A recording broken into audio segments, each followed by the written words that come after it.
The Devil in the Belfry by Edgar Allan Poe. What o'clock is it? Old saying. Everybody knows, in a general way, that the finest place in the world is, or alas, was, the Dutch borough of Vondervoortenis. Yet, as it lies some distance from any of the main roads, being in a somewhat out-of-the-way situation, there are, perhaps, very few of my readers who have ever paid it a visit. For the benefit of those who have not, therefore, it will be only proper that I should enter into some account of it, and this is indeed the more necessary, as with the hope of enlisting public sympathy in behalf of the inhabitants, I design here to give a history of the calamitous events which have so lately occurred within its limits. No one who knows me will doubt that the duty thus self-imposed will be executed to the best of my ability, with all that rigid impartiality, all that cautious examination into facts, and diligent collation of authorities which should ever distinguish him who aspires to the title of historian. By the united aid of medals, manuscripts, and inscriptions, I am enabled to say positively that the borough of Vondervoortenis has existed from its origin in precisely the same condition which it is at present preserves. Of the date of this origin, however, I grieve I can only speak with that species of definiteness which mathematicians are, at times, forced to put up with in certain algebraic formulae. The date, I may thus say, in regard to the remoteness of its antiquity, cannot be less than any assignable quantity whatsoever. Touching the derivation of the name Vondervoortenis, I confess myself, with sorrow, equally at fault. Among a multitude of opinions upon this delicate point, some acute, some learned, some sufficiently the reverse, I am able to select nothing which ought to be considered satisfactory. Perhaps the idea of Grogzwig, nearly coincident with that of Carota Plentini, is to be cautiously preferred. It runs Vondervoortenimittas Vonder lege donder Vortenitus quasi und bellicis obsol pro blitzen. This derivation, to say the truth, is still countenanced by some traces of the electric fluid evident on the summit of the steeple of the house of the town council. I do not choose, however, to commit myself on a theme of such importance, and must refer the reader desirously of information to the Oratilcolue de rebus praeter veteris of Dunderguts. See also Blunderbuzzard de derivationibus, page 27 to 5010, folio, Gothic edit. Red and black character, catchword and no cipher, wherein consult, also marginal notes in the autograph of Stuff und Puff, with the sub-commentaries of Grutunzul. Notwithstanding the obscurity which thus envelops the date of the foundation of Vondervoortenis and the derivation of its name, there can be no doubt, as I said before, that it has always existed as we find it at this epoch. The oldest man in the borough can remember not the slightest difference in the appearance of any portion of it, and indeed the very suggestion of such a possibility is considered an insult. The site of the village is in a perfectly circular valley, about 1/4 of a mile in circumference, and entirely surrounded by gentle hills, over whose summit the people have never yet ventured to pass. For this they assign the very good reason that they do not believe there is anything at all on the other side. Round the skirts of the valley, which is quite level and paved throughout with flat tiles, extends a continuous row of 60 little houses. These, having their backs on the hills, must look, of course, to the center of the plain, which is just 60 yards from the front door of each dwelling. Every house has a small garden before it, with a circular path, a sundial, and 24 cabbages. The buildings themselves are so precisely alike that one can in no manner be distinguished from the other. Owing to the vast antiquity, the style of architecture is somewhat odd, but it is not for that reason the less strikingly picturesque. They are fashioned of hard burned little bricks, red with black ends, so that the walls look like a chessboard upon a great scale. The gables are turned to the front, and there are cornices as big as all the rest of the house, over the eaves and over the main doors. The windows are narrow and deep, with very tiny panes, and a great deal of sash. On the roof is a vast quantity of tiles with long curling ends. The woodwork throughout is of a dark hue, and there is much carving about it, with but a trifling variety of pattern, for, time out of mind, the carvers of Vondervottimitis have never been able to carve more than 2 objects, a timepiece and a cabbage.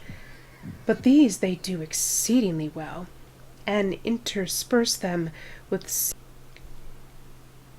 singular ingenuity, wherever they find room for the chisel. The dwellings are as much alike inside as out, and the furniture is all upon one plane. The floors are of square tiles, and chairs and tables of black-looking wood with thin crooked legs and puppy feet. The mantelpieces are wide and high, and have not only timepieces and cabbages sculptured over the front, but a real timepiece, which makes a prodigious ticking, on top of the mantel, with a flower pot containing the cabbage standing on each extremity by way of outrider. Between each cabbage and the timepiece again is a little china man, having a large stomach with a great round hole in it, through which is seen the dial plate of a watch. The fireplaces are large and deep, with fierce, crooked-looking fire-dogs. There is constantly a rousing fire, and a huge pot over it is full of sauerkraut and pork, to which the good woman of the house is always busy in attending. She is a little fat old lady with blue eyes and a red face, and wears a huge cap like a sugar loaf, ornamented with purple and yellow ribbons. Her dress is of orange-colored linsey-woolsey, made very full behind and very short in the waist, and indeed very short in other respects, not reaching below the middle of her leg. This is somewhat thick, and so are her ankles, but she has a fine pair of green stockings to cover them. Her shoes of pink leather are fastened each with a bunch of yellow ribbons, puckered up in the shape of a cabbage. In her left hand she has a little heavy Dutch watch. In her right hand she wields a ladle for the sauerkraut and pork. By her side there stands a fat tabby cat, with a gilt toy repeater tied to its tail, which the boys have there fastened by way of a quiz. The boys themselves are, all 3 of them, in the garden attending the pig. They are each 2 feet in height. They have 3 cornered cocked hats, purple waistcoats reaching down to their thighs, buckskin knee breeches, red woolen stockings, heavy shoes with big silver buckles, long surcoat coats, and large buttons of mother of pearl.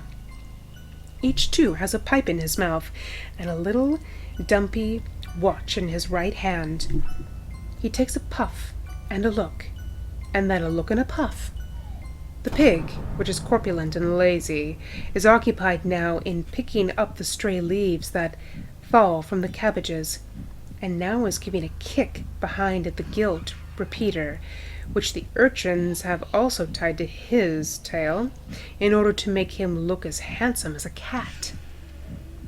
Right at the front door, in a high-backed leather-bottomed armchair, with crooked legs and puppy feet like the tables, is seated the old man of the house himself. He is an exceedingly puffy little old gentleman, with big circular eyes and a huge double chin. His dress resembles that of the boys, and I need say nothing farther about it. All the difference is that his pipe is somewhat bigger than theirs, and he can make a greater smoke. Like them, he has a watch, but he carries his watch in his pocket. To say the truth, he has something more important than a watch to attend to. And what that is I shall presently explain. He sits with his right leg upon his left knee, wears a grave countenance, and always keeps one of his eyes, at least, resolutely bent upon a certain remarkable object in the centre of the plain. This object is situated in the steeple of the house of the town council. The town council are all very little, round, oily, intelligent men, with big saucer eyes and fat double chins, and have their coats much longer than their shoe buckles, much bigger than the ordinary inhabitants of Vondervottenitis. Since my sojourn at the borough have been several special meetings, and have adopted these 3 important resolutions: that it is wrong to alter the good old course of things, that there is nothing tolerable out of Vondervottenitis, and that we stick by our clocks and our cabbages. Above the session room of the council is the steeple, and in the steeple is the belfry, where exists, and has existed time out of mind, the pride and wonder of the village, the great clock of the borough of Vondervottenitis. And this is the object to which the eyes of the old gentleman are turned, who sits in the leather-bottomed armchairs. The great clock has 7 faces, one in each of the 7 sides of the steeple, so that it can be readily seen from all quarters. Its faces are large and white, and its hands heavy and black. There is a belfry man whose sole duty is to attend to it, but this duty is the most perfect of sinecures, for the clock in Vondervottenitis was never yet known to have anything the matter with it. Until lately, the bare supposition of such a thing was considered heretical. From the remotest period of antiquity to which the archives have reference, the hours have been regularly struck by the big bell, and, indeed, the case was just the same with all the other clocks and watches in the borough. Never was such a place for keeping the true time. When the large clapper thought proper to say 12 o'clock, all its obedient followers opened their throats simultaneously, and responded like a very echo. In short, the good boroughers were fond of their sauerkraut, but then they were proud of their clocks. All people who hold sincere offices are held in more or less respect, and as the belfry man of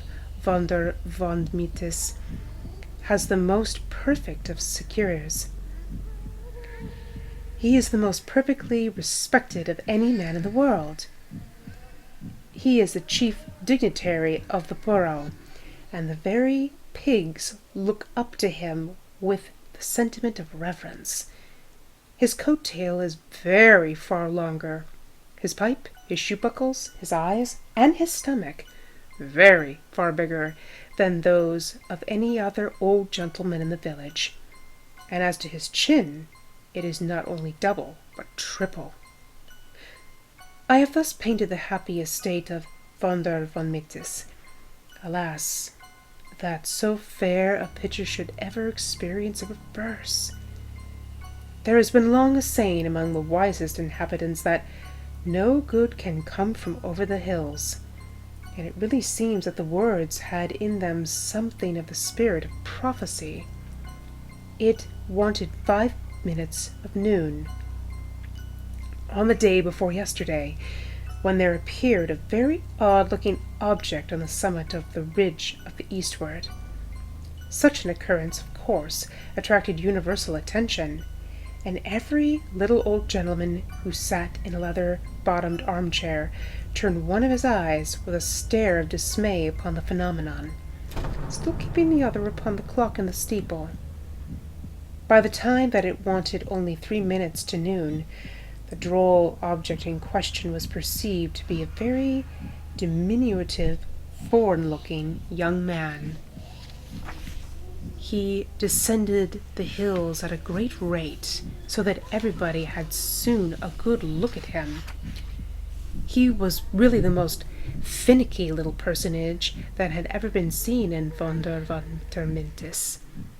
His countenance was of a dark snuff color, and he had a long hooked nose, pea eyes, a wide mouth, and an excellent set of teeth, which latter he seemed anxious of displaying, as he was grinning from ear to ear. What with mustachios and whiskers, there was none of the rest of his face to be seen. His head was uncovered, and his hair nearly drawn up in papillotes. His dress was a tight-fitting, swallow-tailed black coat, from one of whose pockets dangled a vast length of white handkerchief, black casimere knee-breeches, black stockings, and stumpy-looking pumps, with huge bunches of black satin ribbons for bows.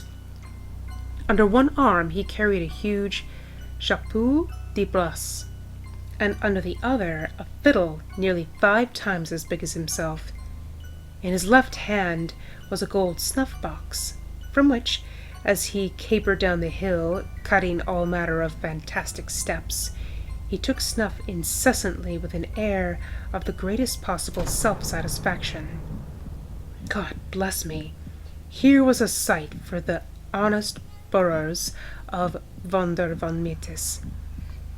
To speak plainly, the fellow had, in spite of his grinning, an audacious and sinister kind of face, and as he curveted right into the village, the odd stumpy appearance of his pumps excited no little suspicion, and many a borer who beheld him that day would have given a trifle for a peep beneath the white cambric handkerchief which hung so obtrusively from the pocket of his swallow-tailed coat.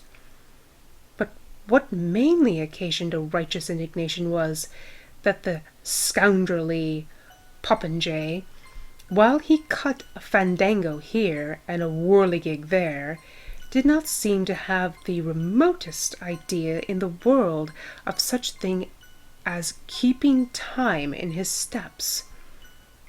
The good people of the borough had scarcely a chance, however, to get their eyes thoroughly open when, just as it waned half a minute of noon, the rascal bounced, as I say, right into the midst of them, gave a chassé here and a balancé there, and then, after a pirouette and a pas de zephyr, pigeon-winged himself right up into the belfry of the house of the town council, where the wonder-stricken Belfry man sat smoking in a state of dignity and dismay.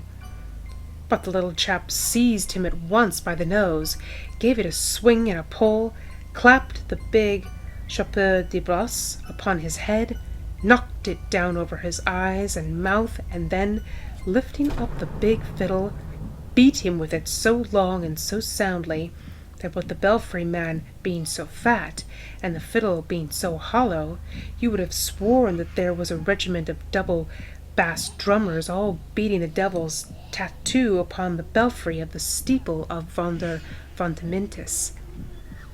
There was no knowing to what desperate act of vengeance this unprincipled attack might have aroused the inhabitants, but for the important fact that it now wanted only half a second of noon. The bell was about to strike, and it was a matter of absolute and preeminent necessity that everybody should look well at his watch. It was evident, however, that just at this moment the fellow in the steeple was doing something that he had no business to do with the clock. But as it now began to strike, nobody had any time to attend to his manoeuvres, for they had all to count the strokes of the bell as it sounded. 1, said the clock. 1, echoed every little old gentleman in every leather-bottom armchair in Vonder Fontementis. 1, said his watch also. 1, said the watch of his varro, and 1, said the watches of the boys, and the little gilt repeaters on the tails of the cat and pig. 2, continued the bell, and 2, repeated all the repeaters. 3, 4, 5, 6, 7, 8, 9, 10, said the bell. 3, 4, 5, 6, 7, 8, 9, 10, answered the others. 11, said the big one. 11, assisted the little ones. 12, said the bell. 12, they replied, perfectly satisfied, and dropping their voices. Und 11, it is, said all the little old gentlemen, putting up their watches. But the big bell had not done with them yet. 13, said he. Der Teufel? Gasped the little old gentlemen, turning pale, dropping their pipes, and putting down all the right legs from over their left knees. Der Teufel, groaned they. 13, 13, mein Gott, it is 13 o'clock. Why attempt to describe the terrible scene which ensued? All Vonder Fontementis flew at once into a lamentable state of uproar. "Want is kommt to mein Pelle," roared all the boys. "I've been hungry for this hour." "Want is kommt to mein Kraut," screamed all the vros. "It has been done to rags for this hour." "What is kommt to mein Pipe," swore all the little old gentlemen. "Thunder und Blitzen? It has been smoked out for this hour." And they filled them up again in a great rage, and, sinking back in their armchairs, puffed away so fast and so furiously that the whole valley was immediately filled with impenetrable smoke. Meantime, the cabbages all turned very red in the face. It seemed as if old Nick himself had taken possession of everything in the shape of a timepiece. The clocks carved upon the furniture took to dancing as if bewitched, while those upon the mantelpieces could scarcely contain themselves for fury, and kept such a continual striking of 13, and such a frisking and wriggling of their pendulums, as was really horrible to see. But worse than all, neither the cats nor the pigs could put up any longer with the behavior of the little repeaters tied to their tails, and resented it by scampering all over the place, scratching and poking and squeaking and screeching and caterwauling and squalling and flying into the faces and running under the petticoats of the people, and creating altogether the most abominable din and confusion which it is possible for a reasonable person to conceive. And to make matters still more distressing, the rascally little scapegrace in the steeple was evidently exerting himself to the utmost.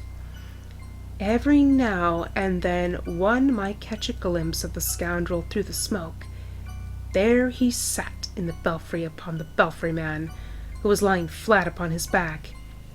In his teeth the villain held the bell rope, while he kept jerking about with his head, raising such a clatter that my ears ring again even to think of it.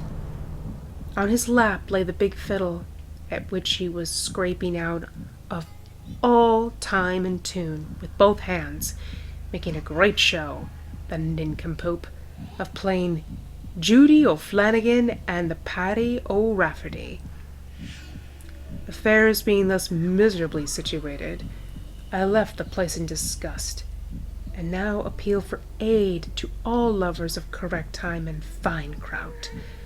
Let us proceed in the body to the borough, and restore the ancient order of things in Wunder von Mittis by ejecting that little fellow from the steeple.